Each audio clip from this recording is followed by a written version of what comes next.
Saya ini kan jarang sepakat dengan Tempo, kalian tahu kan? Tapi dalam konteks merespon teror itu salah satu respon yang saya acungi jempol. Bahwa teror itu tujuannya untuk menciptakan ketakutan, dia kecilkan ketakutan itu. Harusnya teror seperti ini ya yang ditujukan, itu kalau mau kita kecilkan artinya kita bisa mengatakan sesuai, kita kutip aja Bapak Presiden ya, dengan mengatakan bahwa sesuai kata Bapak Presiden, tenang Cica, kami bersama Anda. Presiden sudah menyatakan demikian. Itu kan relatif lebih pendek, tapi ingin menunjukkan kita akan kejar yang melakukan itu. Gitu. Makanya saya merefer ke sikap itu. Nah saya ini kan menyempurnakan itu aja. Kalau buat dia, kok kirim kepala babi sih? Harusnya kirim daging babi dong, enak. Kalau buat saya kepala babinya dimasak aja. Tadi menyatakan dimasak saja. Mohon maaf nih, saya karena mainnya low konteks, saya low konteks saja. Yaitu kan memasak babi yang sudah jadi bangkai dan menyengat itu membutuhkan ilmu yang luar biasa, yang nggak boleh lah ya sebenarnya. Dalam konteks low konteks ya, kalau kita mau bicara adu-adu low konteks nih. Suruh memasak daging babi itu nggak sensitif betul. Orang bertanya, mana mungkin kau itu menjadi seorang jubir pemerintahan. Di tengah ada orang yang mendapatkan ancaman, kiriman kepala babi, tikus tak ada kepalanya, kau bilang suruh masak. Ampun betul, ini nggak sensitif. Orang, rakyat itu nggak perlu dibantu kok oleh pemerintah, nggak perlu di backup secara moral dan politik. Yang penting tidak memberikan pernyataan-pernyataan yang justru menganggap teror itu sepele. Itu reaksi yang sangat buruk kalau itu dilakukan oleh pejabat negara atau pejabat pemerintah, apalagi yang menangani komunikasi publik. Seharusnya hal yang tidak bagus seperti itu diketahui sebelum diucapkan, dirasakan sebelum diucapkan, atau ketika dia mengucapkan sesuatu, dia siap fight, mempertahankan ucapannya itu gitu. Bukan lalu salah sudah itu hanya minta maaf, kemudian itu saya keliru dan sebagainya. Saya tidak dalam posisi minta maaf untuk itu.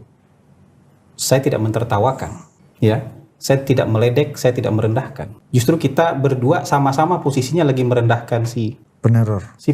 Kenapa harus meminta maaf?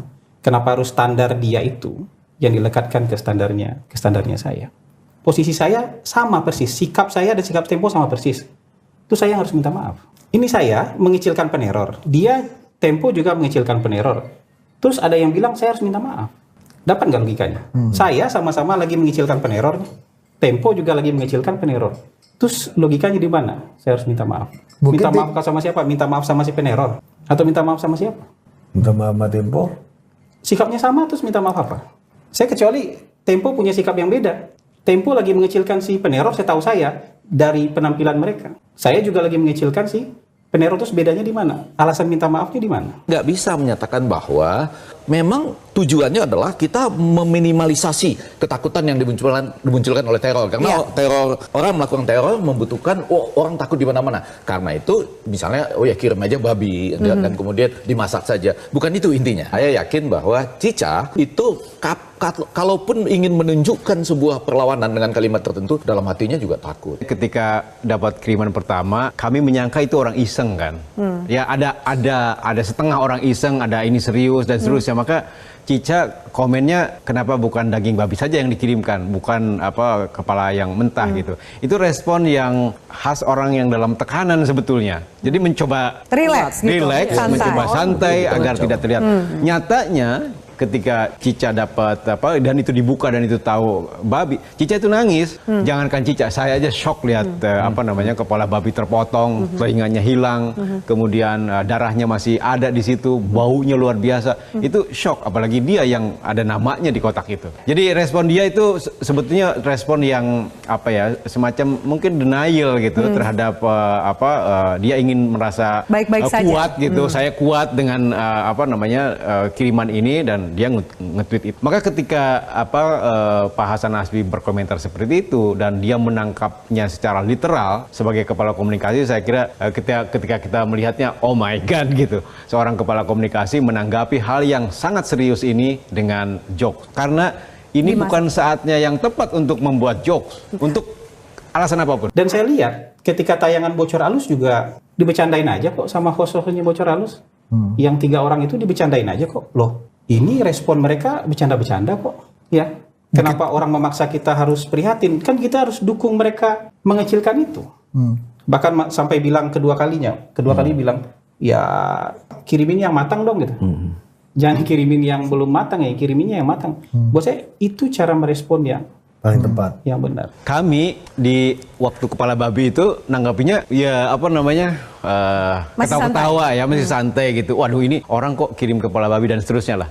Tapi begitu ada tikus, kami semua diam. Ini betapa seriusnya, ini betapa mengerikannya. Orang mengirim pesan dengan apa? Sadis ya? Dipotong kepalanya itu untuk menakut-nakuti orang. Ada hewan lain, ada makhluk hidup lain yang dikorbankan. Setidaknya ada satu babi yang dipotong, ada 6 tikus yang dipotong untuk memberikan rasa takut kepada orang lain. Itu kan satu yang mengerikan ya. Ya itu teror kan? Tapi lebih penting daripada itu, saya cuma mau mengatakan gini, ketika Anda hebat di low konteks ini, ketika Anda tidak punya upaya kreatif, ini nanti susah loh. Coba, Anda mau jawab apa coba? Nanti menjawab ini bagaimana? Ini udah ditagih dan diawasi semua mata. Jadi saya bilang, kalau Anda miskin di proses kreatif, saya nggak pernah mengincar pekerjaan siapapun ya, apa PCO atau apa, saya niatnya nggak pernah gitu. Nih, tapi ini kalau Anda nggak kreatif di sini, susah loh ini. Coba bayangkan, nanti jawabannya apa coba? Coba ini jawabannya apa? Kan orang menunggu sampai ini ditemukan kan, siapa pelakunya. Lalu Anda menjelaskannya itu bagaimana coba? Proses kreatif apa yang bisa menutup ini? Kalimat apa? Jadi Anda lihat nggak ada proses yang bisa menutup ini, tinggal buktinya aja. Harapan Tempo juga seperti itu. Enggak, bahkan ketika ada buktinya, Anda menyatakan apa terhadap bukti itu coba? Mau bilang apa coba? Mau bilang apa? Iya, nggak bisa. Anda nggak bisa menemukan proses kreatif untuk menjawab itu. Terbata-bata dan kemudian ini fakta sudah terjadi. Artinya apa? Yang saya khawatirkan ketika pemerintah dalam hal ini ingin menunjukkan keberpihakannya kepada rakyat, semua instrumen infra dan supra politiknya itu dikerahkan untuk pro dengan rakyat. Kan gebrakan di awalnya kayak gitu. Tapi karena bunyian-bunyian ke publik itu tidak oke, justru menjadi aneh. Kan ada satu istilah, jangan pernah paksa seekor babi itu bernyanyi.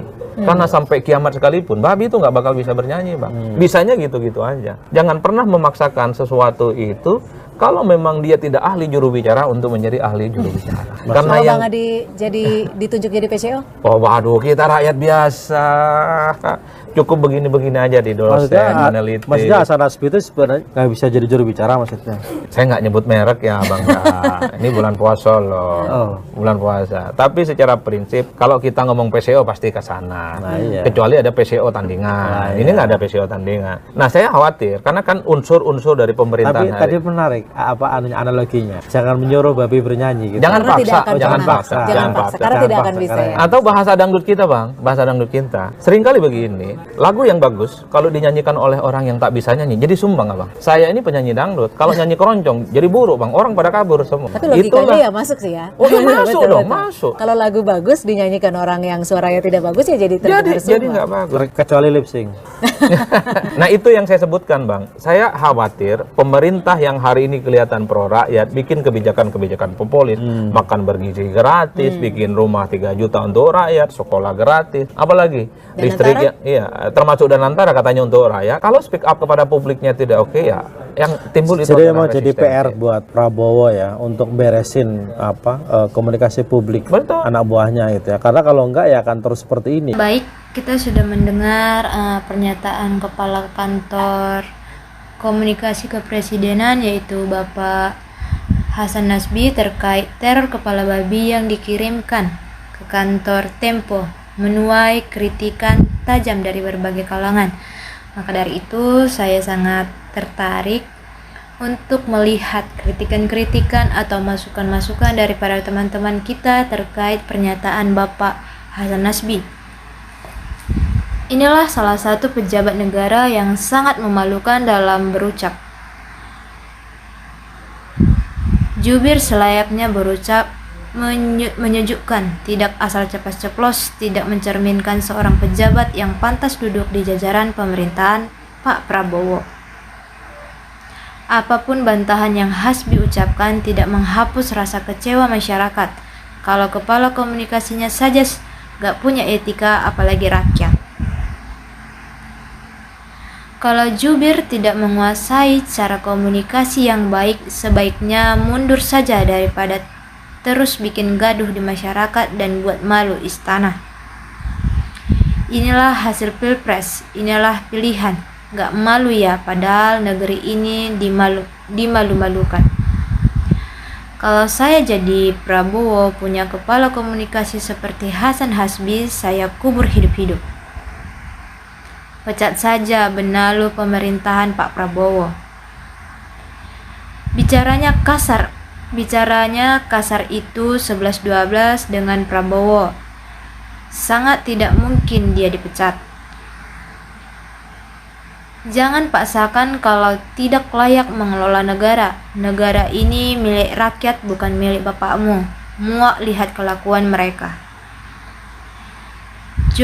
Jubir pemerintahan gini kok gak dipecat, buang-buang uang rakyat. Pak Presiden pecat pejabat seperti ini. Suara yang disampaikan ini merupakan bagian dari ucapan dari Pak Presiden, apalagi ini adalah jubir istana Presiden. Bukan jawaban seorang negarawan.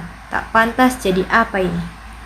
Jadi pejabat itu selain sehat jasmaninya, yang lebih penting lagi yang harus sehat rohaninya. Sombong, pecat saja Hasan Nasbi. Jubir presiden seolah-olah melegalkan teror ke Tempo. Gimana kalau yang diteror rakyat yang berseberangan dengan pemerintah? Suruh pecat pejabat model orang seperti ini digaji oleh negara, enak-enak aja. Ucapnya itu nggak dipikirkan akibat bisa menyakiti perasaan orang nggak. Kalau pejabatnya saja koyo begitu, mau tentram bagaimana? Stres dia maklum, kaget tanpa ada angin bisa duduk di halaman istana. Mudahan jubirnya dapat kado perut sapi. Apakah beliau mau memasaknya? Hasan Nasbi tidak layak jadi jubir istana, cocoknya jadi buzzer. Reaksi Hasan Nasbi masak aja adalah reaksi buruk sebagai pejabat istana. Maka menjadi pejabat seharusnya diselesaikan kompetensi, integritas, dan etikanya. Inilah jawaban yang tak mudah dimengerti oleh masyarakat, tapi rakyat hanya bisa menilai pantas dan tidak pantas diucapkan.